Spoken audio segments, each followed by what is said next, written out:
Hey guys, welcome to the Syndicate. Today we've got an awesome one planned. We got Ted Serbinski. Hopefully I'm saying that right. Most likely not. Coming to the program.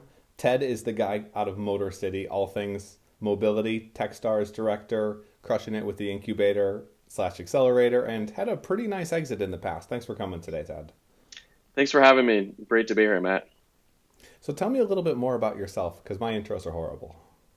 Yeah, so you got my name pronunciation correct.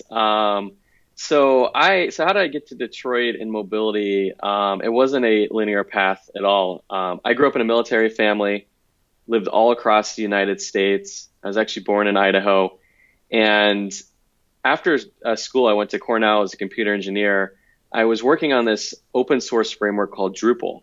So Drupal is a content management system similar to WordPress, and it's kind of become the dominant enterprise system today on the internet. I don't remember the percentage, but I don't know, 5 or 6% of all websites are powered by Drupal. It's less than WordPress, but they power some amazing complex websites like Sony and NBA and the Grammys and other very rich sites that need lots of content management. And so for about a decade, I was an open source developer. And along the way, I met a fellow and he became my co-founder, and him and his wife had their first baby. This is back in 2006. And everything I was doing for Sony and MTV, building their websites, he's like, can you make this pink and blue for parents? I'm like, oh yeah, it's easy. Just CSS changes and pink and blue. His vision was, could we build a parenting website, a social network for parents? So this was before Facebook became massive, before the iPhone, back in this Web 2.0 era. And we built that up, largest blog network in the world for moms. We had 5,000 bloggers, 50,000 posts a month, and we sold that to Lifetime Television. And we actually sold that 52 days before the market crashed in 2008. So before the huge financial crisis in the United States. So crazy, crazy good timing. And so I was out living in San Francisco. We were building this up. We were in the same office as Zynga that had just started. So if you've played Farmville or seen anything, we were in the same space as Zynga was getting started. And along the way, a couple of years later, just still working at Lifetime, kind of building out their social media network strategy from a web content perspective. I got engaged, and my wife's from outside of Detroit. And I was looking for something new. I was in about 3 years at Lifetime and was thinking of kind of going maybe venture capital route, maybe starting a company. Again, wasn't sure. But I knew growing up military family, I've moved around every 3 years and wanted to either go back to Washington, D.C. or to up to New York or Boston. And my wife said, would you want to go to Detroit? And I was like, why would we ever go to Detroit? I'm a startup guy. I build tech. There's nothing there but some automotive that probably be extinct one day. So literally a month later, I was feeling guilty. I told her absolutely no way. And I just Googled Detroit startups. And I saw that Dan Gilbert had moved downtown and he had this little venture fund. And I was like, oh, this actually looks exactly what I want to do. So I sent him a cold email. And 2 months later, I was in Detroit helping to establish a venture fund with Dan Gilbert. So that's kind of how I got all the way to Detroit from around the United States. So I have a question for you. You build up a social network for moms, which obviously moms love this kind of thing, so it goes incredibly well. You sell the business. You sold it for 10 million bucks is what I'm seeing. Why do you get a job after that? Yeah, so a lot of that, so some of those numbers are misleading, and then a lot of it's around earnout. So I very clearly understand why earnout is a terrible carrot, why it doesn't work. And so most of that money just went poof. It was on paper, but just the way corporates are structured and the way you're supposed to hit your milestones, like for me, the biggest lesson I learned was I should have planned on leaving after a year, not sticking around for 3 years. It's really hard. And I understand now why when you see like these huge exits, ours was tiny in comparison, why those founders may leave after a year or two. Or sometimes they have those insane salaries just to stick around. Like I totally understand it. And so some of it's the way the corporation works. And then some of it is what are you doing? And so we were the first in acquisition by Lifetime, first digital acquisition ever for Lifetime Television. So they didn't know even how to work with us. And then Lifetime Television got acquired by A&E Television. and went through another reorg. And so it was just learned a ton, but just needed to kind of get out there and didn't make enough to really retire for the rest of my life or even retire the rest of life with like to support a family. But I knew I loved the game, wanted to play again, learned a lot. And I really like, for me at my core, like helping people be great, helping people build great things. And that's kind of a lot of what venture and investing is around. And so that's kind of where I naturally gravitated. And when I got engaged, my wife and I kind of set priorities, like love to retire by the age of 40. Still got a few years to figure that out. And then build our family in Michigan, which is close to her family and then close to my family as well. And so we got the Michigan checkbox like 2 months after we wrote it down on paper. Still not there yet on retirement, but kind of slowly working there. But yeah, it's I think just it's hard when you're in a huge corporation. There's all this structure and processes. It's hard to be innovative inside a big machine. It's a lot easier when you're nimble and you can just on your fly just make your decisions. Okay, that makes more sense. I thought you were saying you sold the business and then after that you went to go get a job at Lifetime. No. It makes much more sense that you were you were suckered into that. And yeah, so you get you get into venture. Okay. Yeah, so they sucked us in, and then it was, I mean, great. Like we could rebuild a whole platform for Lifetime. It was a great, amazing opportunity. It's just when they merged with A&E and then the world changes, like all of a sudden priorities shift. And then it's really hard to be like, well, we have this great asset and then it was shut down. If it was online today, a decade later, it'd still be one of the biggest out there, which is crazy. Like this huge, amazing asset, just pull the plug and it's gone. And so now kind of on to the next thing, I guess. How do you advise founders? Because you see that a lot where a company will acquire another company literally just to kill it. Yeah, so it's tough because you work so hard. It's your baby. You put nights, weekends, 24/7 in, and then you sell it, make a little bit of money or maybe a lot of money, and then all of a sudden it's gone. And so it's a really hard dynamic there, and it depends on the acquiring company and what their intent is. And so some of them may be acquiring to put it out of business and then have you build their business inside of that acquiring company. Others may be acquiring it to make it bigger, or maybe there's some other outcome that they're looking for. But it really depends. If you're a founder building a company, who you sell your business to, are they aligned with your values and how you view the future? And I didn't fully understand that at the time, but now I clearly see that the acquiring company, you should be diligencing them as much as they're diligencing you. Like, what is their vision, how they think about the future? It's not just what they're telling you, but how do they actually treat their employees? What kind of innovative things are they doing? And so that's why companies like Google or Facebook or Apple that acquire companies, you kind of see eventually turn into new products or kind of be part of that. But then there's other companies that acquire companies and they just disappear into the ether over time. So it's really hard, and it's challenging if you're a scrappy founder and you're kind of broke and someone's dangling a big carrot. Do you want to go in that direction? It's really hard to think about where to go. Sacrifice the mission for the money. So tell me, Detroit venture, what's it like? So I moved here 6 years ago. This is the longest place I've lived in my entire life now. So I guess still here. There's something working. So when I came out here, was helping Dan Gilbert and team to build a venture fund. And it was a $55 million fund that we turned it into, invested in 25 startups, and really learned about kind of regional investing, venture investing. And along the way, we were trying to grow the startup ecosystem and kind of TechStars the town. They were thinking about expanding into new markets.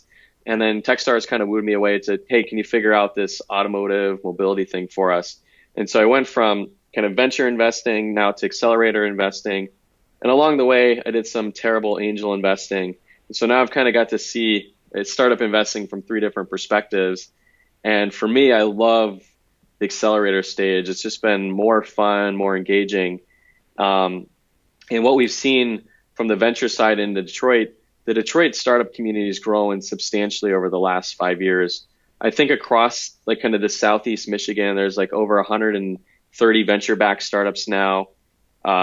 There's a lot of capital flowing in. Now, it's still relatively tiny when you look at it, San Francisco or New York, but it's growing quite a bit. Most of the money is in the medical life sciences area, but now we're starting to see the emergence of more software in other areas outside of like the medical area. And definitely mobility as well, because the automakers are terrified of potential death. I have a question before we jump into that, though. Dan Gilbert, did you pull his leg or pull his arm so you could meet LeBron? No. I'm trying to remember when LeBron came back. I think I was just leaving, or maybe I was still there.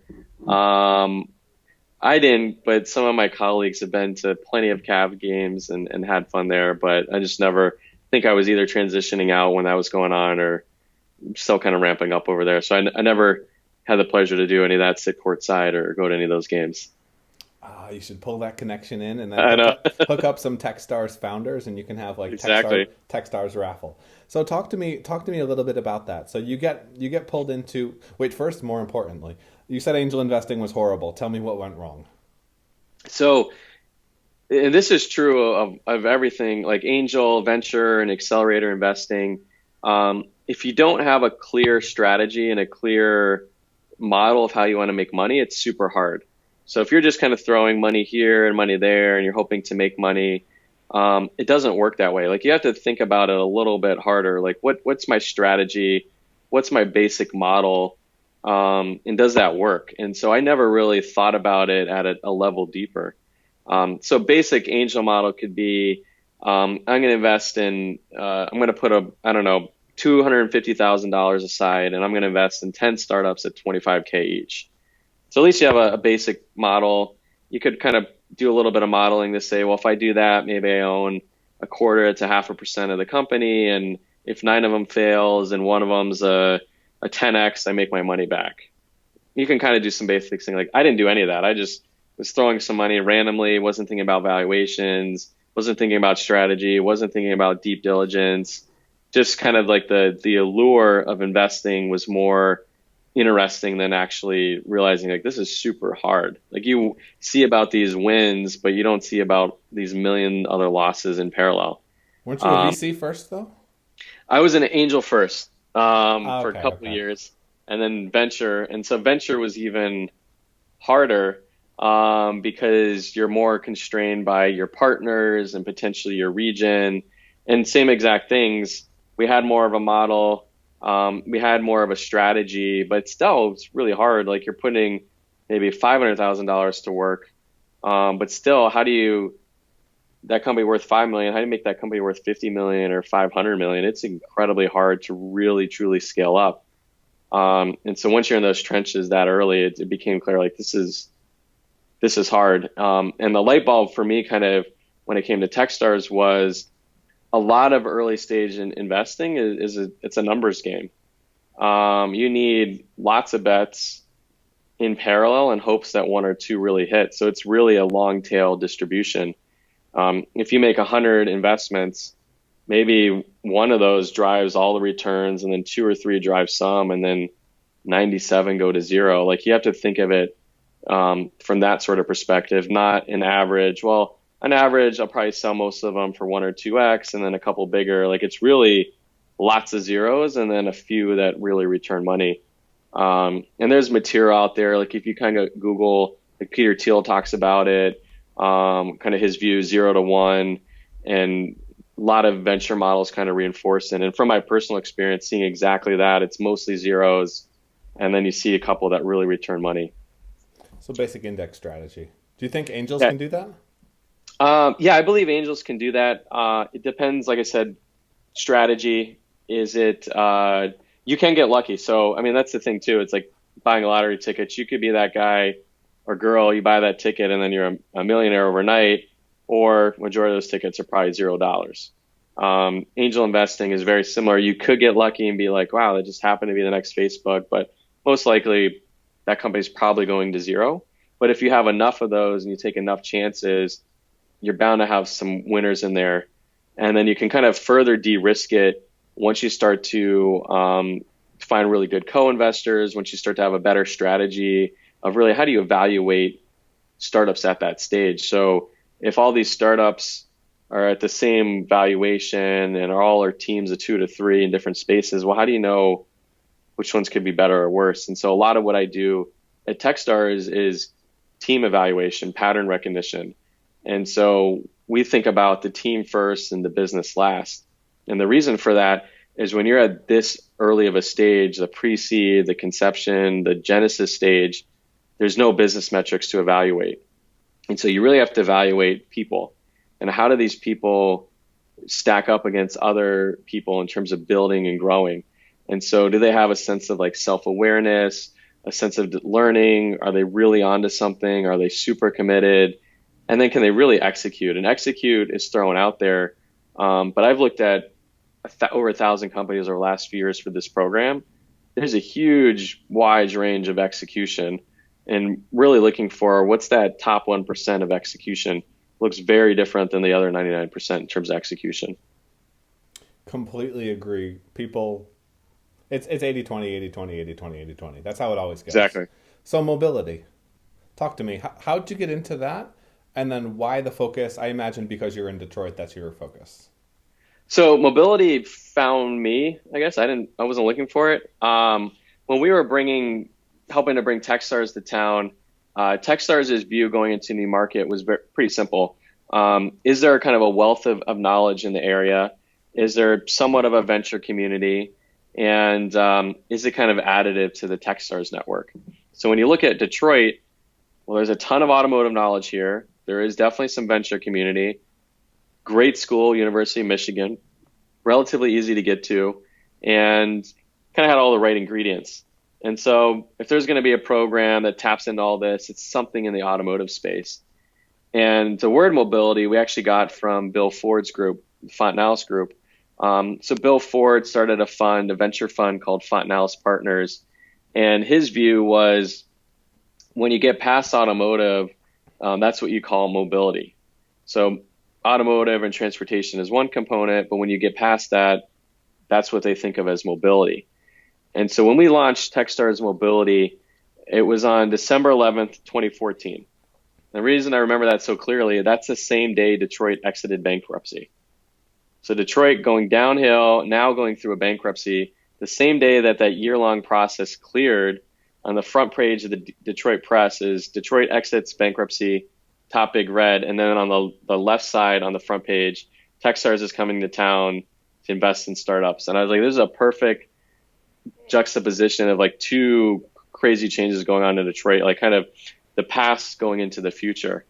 But we had no idea what we were doing. Like from a mobility perspective, a lot of people early on thought we were doing mobility apps or wheelchair mobility. And so had to get really good at articulating what mobility was.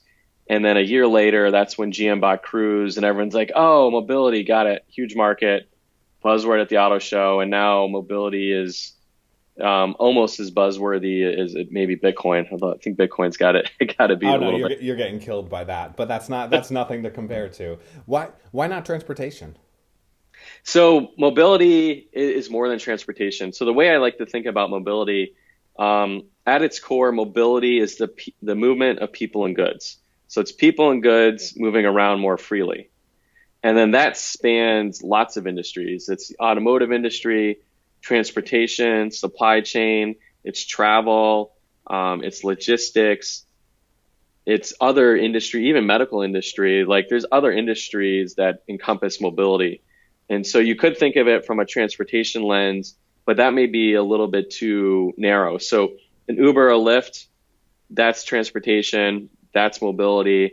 But then a company like Postmates that does delivery, is that transportation or is that delivery?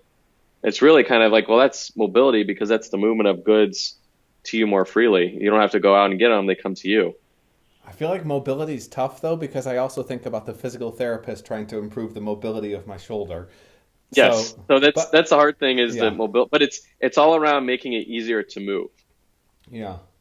You should just call it the moving ship program. So exactly. So if it's easier to move as a person, easier to move as a good, that's mobility. And then that's across a lot of bunch of industries and all kinds of technologies like AI, blockchain, and that sort of thing. What's something I probably don't know about mobility, the future of mobility?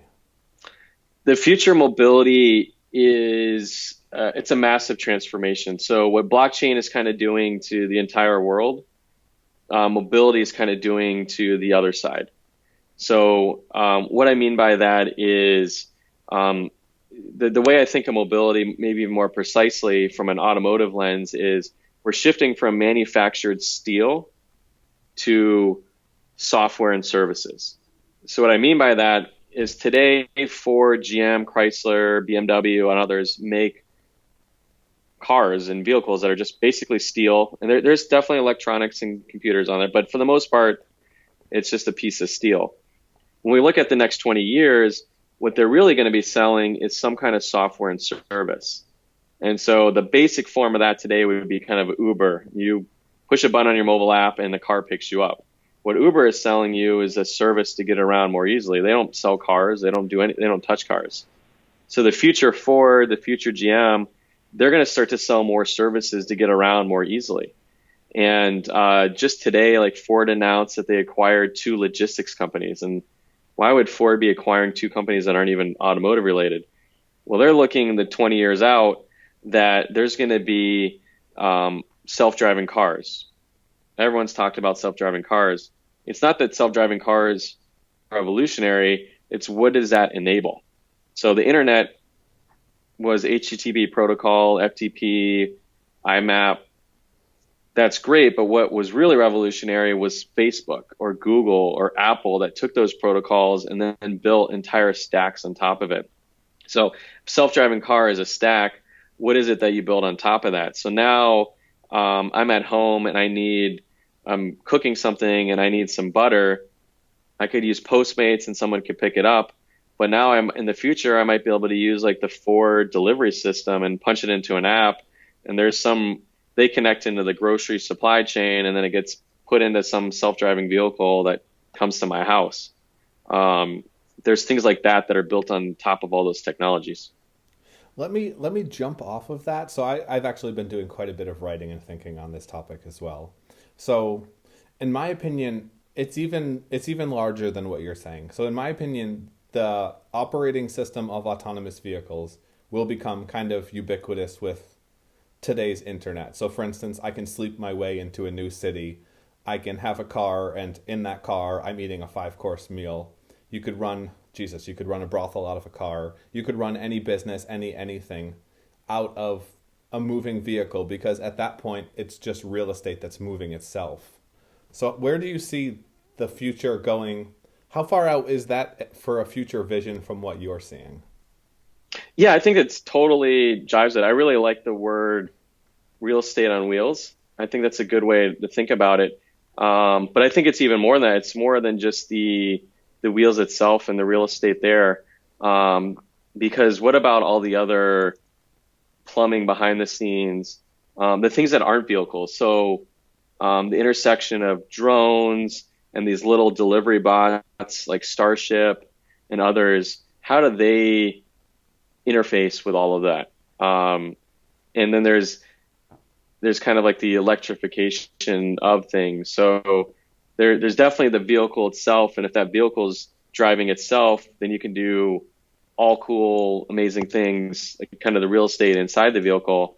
But then I look at it, it's more than just a vehicle. It's every other system around the vehicle too that's enabling that to work. So the vehicle talking to other vehicles, talking to the parking garage, talking to Domino's, and then Domino's talking to the supply chain to get you your pizza in real time that it's hot as your car is passing by or whatever you're in is passing by.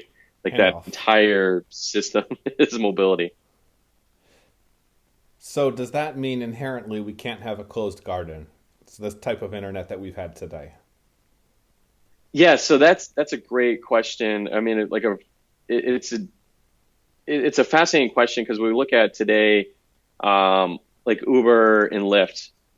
Those are, for the most part, are closed. Like you're in the Uber system or you're in the Lyft system.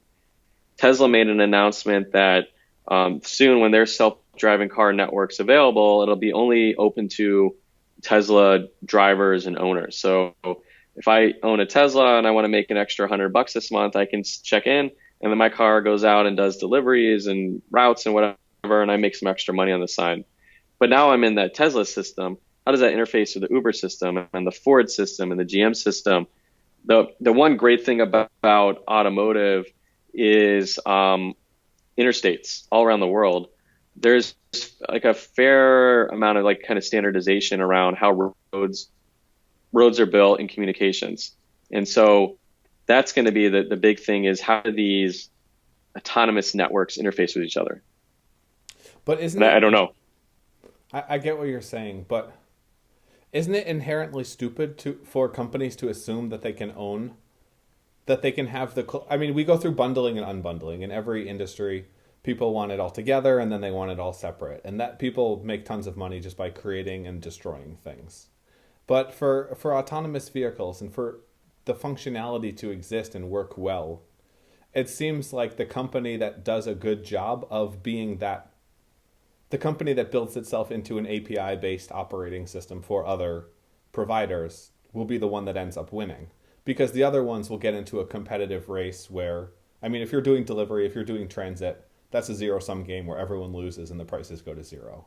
But if you have an autonomous vehicle network where you can have upsells, like Amazon selling you, I don't know, any kind of thing, you can grab food, I imagine videos, porn will probably kill it in cabs, but like things of that nature where you're having upsells in addition to the low cost of the transportation, because transportation typically goes to zero. What are some of your thoughts on who wins and why, I guess? Yeah, I think we kind of need to look at like cell phones is a good analogy. So there's Verizon, AT&T, and T-Mobile that supply data. But then it's not supplying the data, which is the most valuable. It's what Apple's doing because they holistically build the hardware, have the software, have that install base that's so wide and so vertically integrated that the value creation was really around kind of the integration. And there is the walled garden of I'm in the Apple world or I'm in the Android world.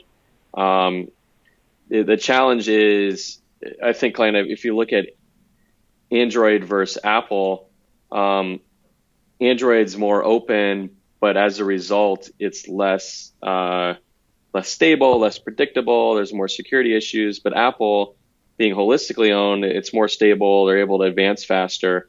But they're all kind of, both of them are still leveraging open layers below it. So HTTP, the basic kind of protocols to connect to the internet, like they're still leveraging those protocols beneath. There's got to be some kind of transportation protocol at some level. Blockchain? Blockchain, multiple blockchains. I mean, you could kind of think of like today, those protocols might be like there's red lights and green lights, and there's highways with dotted lines and solid lines. That's the basic protocol of like how to drive, but you can't really tap into that. I think Ford's looking at it from an operating system point of view. Can Ford have an operating system for mobility? So what kinds of things could be built on top of it? So Domino is using the Ford operating system to do deliveries of pizza, or Amazon may be using it to deliver goods, or maybe they build their own. I think there's definitely opportunity there, and it's going to be fascinating because there's a significant amount of existing infrastructure that has to change. It's not just how does that come into play, and a lot of it's owned by governments, and they regulate it. So how does that regulation come into play, which is a lot different than just building an app and pushing it out online. Ford's probably in a great place for this as well, because when you're not driving, you don't care what the brand is. You don't care how nice the car is. You just care that it gets you where you're going. Exactly. And the big thing about Ford is trust. So you trust Apple because their laptops and software generally are not super buggy, although you can make the argument they've been a little more buggy lately. Slowing them down. Slowing it down. But for the most part, there's a quality there. And so Ford's similar. If there's a self-driving car that comes to pick you up, and there's a study by KPMG, Ford is at the top of the list in terms of trust. I trust to get in a self-driving Ford over another brand that's a self-driving car. Over Google? It was over Google and Apple. And that must have been an American survey. There's way too much. I don't know. Yeah, I think either way. I mean, yeah, there's definitely regionalization of that, but just that is going to be a big issue is if the self-driving car comes up, three of them come up to your door, which one, assuming all else is equal, which one do you get into? You're going to look at the brand. Maybe, or just the first one. But who owns the cars in the Yeah. future? What's your prediction? Is this something cities, companies, individuals? Um, so someone definitely has to own the car. So I don't think that's going away. Um, you can definitely see individual ownership going down. Um, and the reason for that is actually super easy to look at. 90% of the time, cars are sitting. And my car, like, so 90% of the life of the car, you pay $30,000 for this vehicle that you use for 10 years. 9 of those years, it just sat in a parking lot. So you're really only paying $30,000 to drive yourself for 1 year, not 10 years. And so you could easily see why Uber and Lyft came out with a report why car ownership would go down. Like, you're just paying for, you own it, you can do whatever you want, but you're just paying to park something. And depending on what city, you're paying to really park it, like if you're in New York Yeah. or San Francisco. So you could definitely see individual ownership going way down. It's also going to depend a little bit. It's a lot different. I have three young kids. We can't get into an Uber or a Lyft because we have car seats and we need all of our stuff with us. So that is going to be interesting to see how, like, suburban and families and different types of needs is affected. But for the average kind of single person living in a city, you probably don't really need to own a car. Like, you can actually save a lot of money. Now, who owns that car? Is it going to be the network operator, like the transportation network operator, like Uber or Lyft? Is it going to be a Ford? Is it going to be a city? I don't know. I don't have a strong opinion anyway. You can look at Amtrak owns trains, but it's subsidized by the government. The cities own different light rail systems and under rail systems, but they're operated by a transit authority, but their heavy assets aren't fully utilized. But then when we look at our Apple phones, like, we own our Apple phone, but it's almost a service, like, because every 2 years you're paying to get the new upgrade to the new phone. And so the piece of metal is the subscription service almost built in. And so you're really paying to just kind of have that whole thing together. So I don't know, I guess a long way of saying I'm not exactly sure. It's a whole different type of thing. But if we look to existing things like cell phone carriers and other heavy transportation like buses and subways, it's going to follow probably somewhat of one of those patterns. It's just unclear who's going to really want to own it and maintain it. Who's going to be able to extract the most amount of value. Or do it in the most efficient manner? Yes. So talk to me. How do you evaluate mobility-based companies? So you have startups that are applying. What are you looking for? Who do you back? And then which industries, which focuses do you go see raising the most follow-on funding from the companies you've worked with?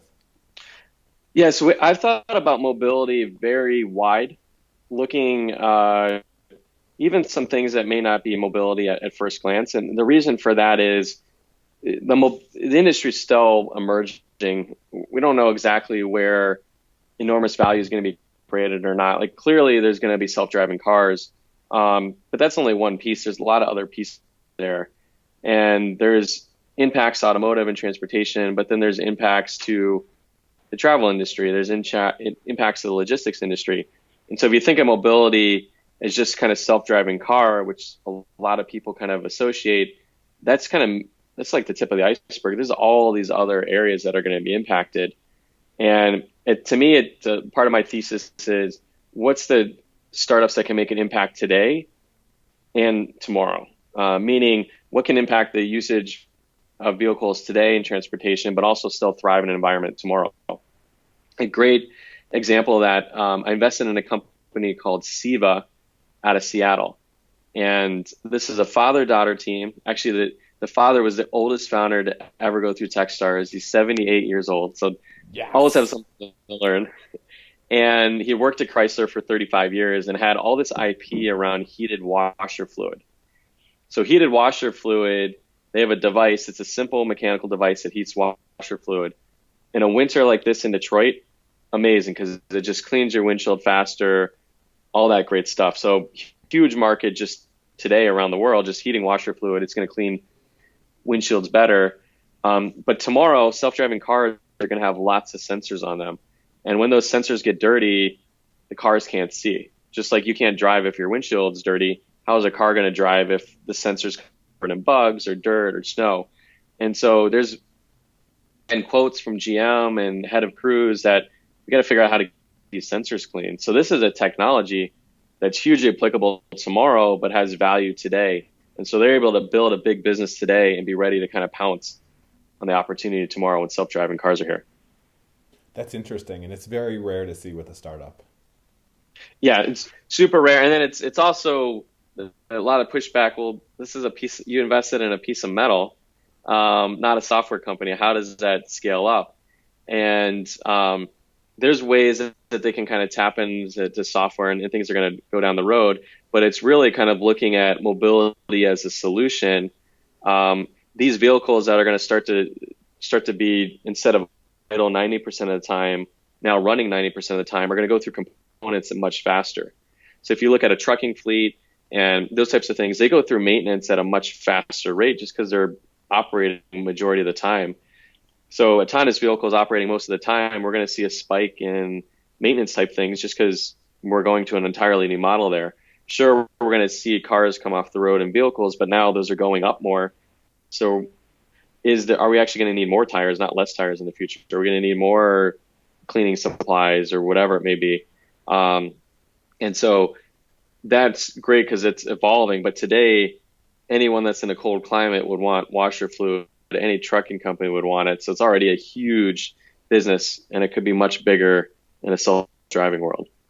The best business is selling hot dogs to starving people. When they have to Yes. have it, they're going to buy it. I want to jump into the lightning round. How's that sound, Ted? Sounds good. So you told me about being an angel investor. What was the first investment you made? So one of the first investments I made, I think the first one was a company called Graph Science. And this was 2009 or 10. And they were doing optimized Facebook ads, kind of optimizing kind of social media spend. And that company ended up getting acquired by Centro, which is based in Chicago. And they do kind of holistic social media advertising management on behalf of big corporations. Okay, number 2. What are you pumped about today? What gets you up and excited? I'm pumped about this fourth program I'm going into. So fourth year of TechStars Mobility. Just new founders, new amazing people to work with. The existing portfolio, we have 33 investments. There's been some Series A announcements. There's going to be some acquisitions announcements soon. It's just amazing to me that the whole thing is working. It's like there's a network here. There's new founders, existing founders, and what excites me is like the whole piece, the whole thing's working. It's moving as a thing, and it's getting stronger. Seeing network effects come into play. So I guess that kind of what gets me pumped up is new great people to work with, new great ideas, and then existing ones are getting stronger and stronger in reinforcing the new ones.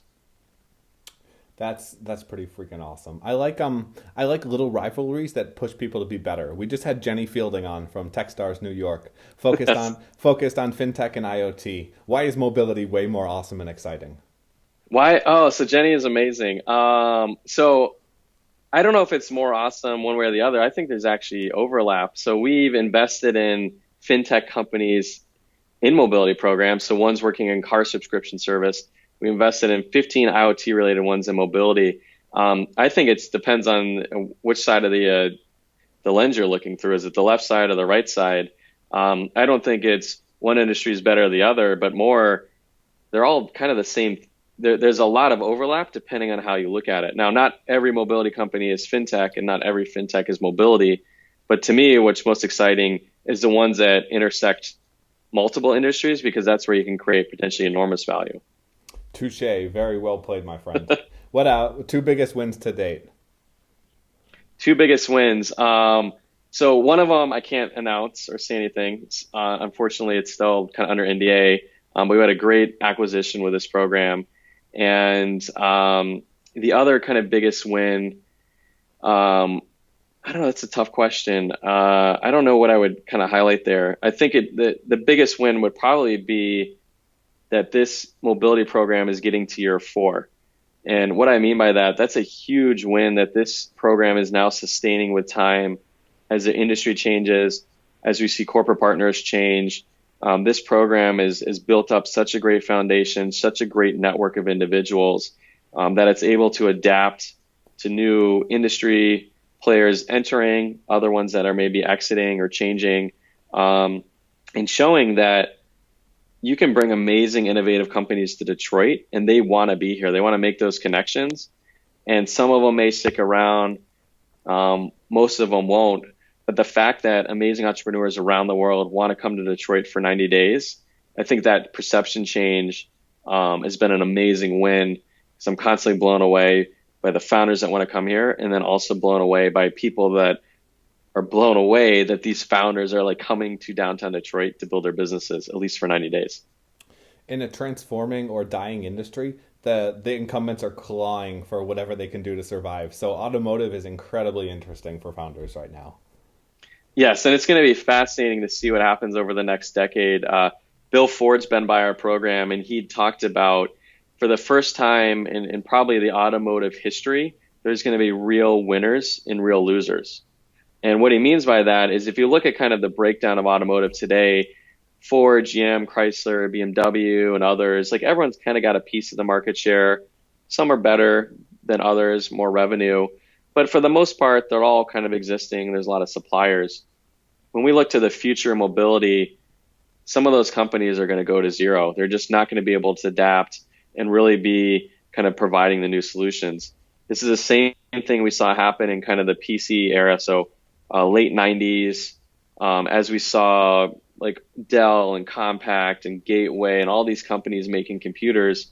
When we look at who makes computers today, the number's a lot smaller. There's a lot of losers, and there's winners like Apple and IBM and Lenovo and Dell, but there's a lot of companies that shut down along the way too.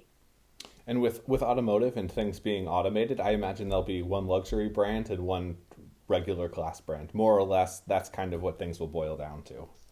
Yeah, exactly. Here's your premium brand, maybe depending on the region, and then here are kind of your value brand and who's going to be at which side. Yeah, and you don't need more than one or two of each. What anti-portfolio biggest ones you missed? Who makes you say, "Oh shit"? So I missed Airbnb. Ooh, that's not a mobility. That's kind of a mobility one if you define Not travel. mobility, Yeah. but that was my first lesson in. I used to hang out with the founders back in San Francisco, and I thought it was just a terrible idea, sleeping on someone else's couch. Like it just wasn't for me. But it was cool. I remember like they were doing like their Obama O's and Captain McCain's and like helping them ship it, and we hadn't really ramped up at Lifetime, and just kind of lost touch along the way. And obviously they've done super amazing, and it's amazing to see what they've done. And to me, that's just a really good lesson that when I look at founders now and evaluate, you don't know what they're going to turn into, but all the good early signs were there, like a core team, super passionate, super creative.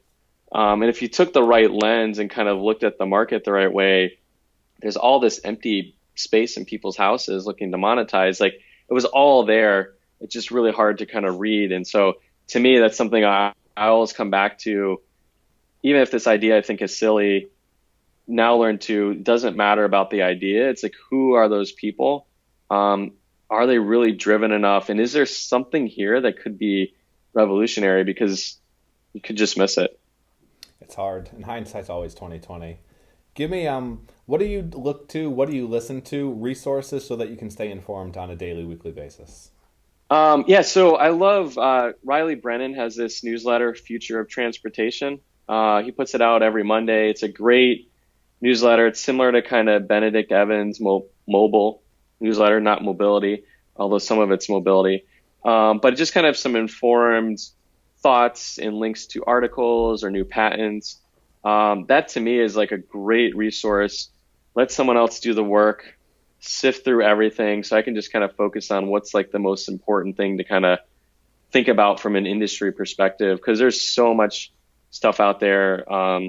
sometimes you can just get lost reading and reading and reading. And so I like those like heavily curated ones that just kind of like, what's the most important things I need to know this week? Otherwise, you get overloaded with information. So you've been Exactly. indexing. You've been indexing with some of the smartest founders out there. What have you learned from some tech founders, TechStars related or otherwise, that's helped you? One thing I've learned, one of my founders is journaling. So he would journal every day, meticulous handwriting, and he's just like, yeah, I just journal, helps clarify my thoughts. And it just kind of dawned on me. I was like, I heard about journaling. I've heard Tim Ferriss talk about it. I've just see it everywhere, and just kind of seeing it like up close in this program. I'm like, should I journal? Or maybe I'll just try it out. And so I just kind of did digital journaling. I used Ulysses, which is like a markdown writing app. You can write books in it and blog posts, but just kind of made an entry like today's date in markdown and just wrote some thoughts. And I'm not consistent every day, but I've been amazed by when I journal, I'm able to crystallize my thoughts, which you get from writing. But because it's not public, like whatever, it doesn't matter. Like if there's typos or doesn't really make sense, like it makes sense to me. But to me, the most amazing things is I can now identify patterns in my thinking and kind of see, am I in loops? Am I just constantly in this negative loop? Or maybe I'm more positive here? Or am I writing down things where it's like, hey, that keeps coming up. Like I keep feeling that feeling, or I keep thinking about that thing. Like, what is it about it?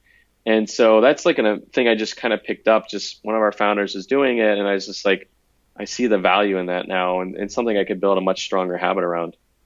You know what I think is interesting? When you buy a car, you suddenly see everyone around you owns the same car because you're looking for it. I wonder if there's a similar concept going on here where because you realize that you have to do this, you're suddenly looking at the world in new ways and looking for new patterns to Yeah, I discern. think there's a lot of that. Just the fact of just writing something down, even if it's a sentence or two, like you just now see, like, am I thinking that a lot, or is it helping me discern it more?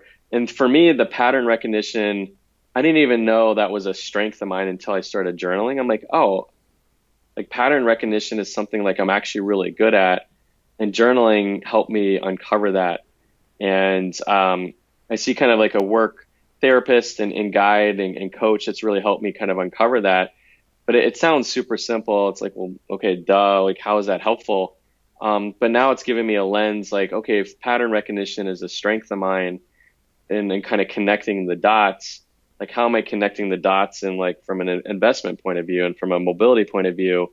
And it's something that I want to start blogging a lot more on, is just things that I've learned just by connecting the dots. Like, okay, journaling, that's super easy. But to me, it was kind of connecting the dots, seeing a founder do it, seeing Tim Ferriss talk about it, the 5 Minute Journal, all these other journal apps. I'm like, oh, there's a huge thing here. I applied it to myself. It works. I see other people doing it.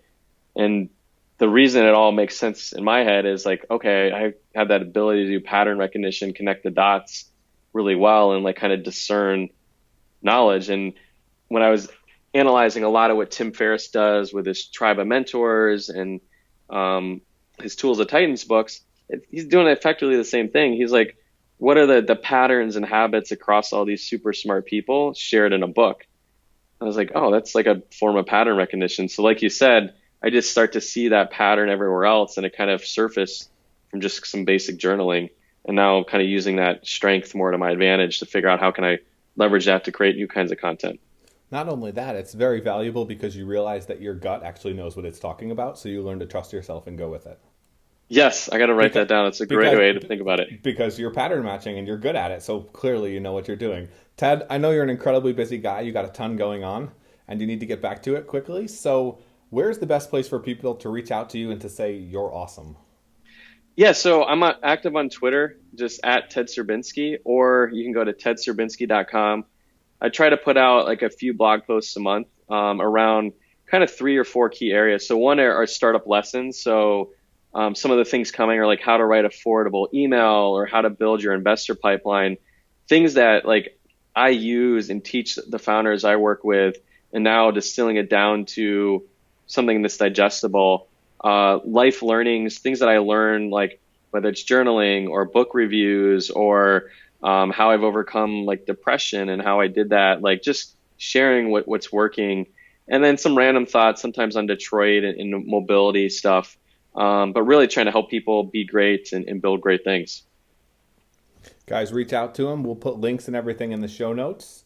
Thanks for tuning in. If you haven't left a review, shame on you. That's terrible. Thesyndicate.vc/iTunes. Seriously, leave a review. It makes my day. It helps us reach more investors, startups, founders, and get awesome people like Ted on the program. Thanks for coming, Ted. Thanks for having me. And thanks for tuning in, guys. Now it's time to get back to work. Cheers. Awesome.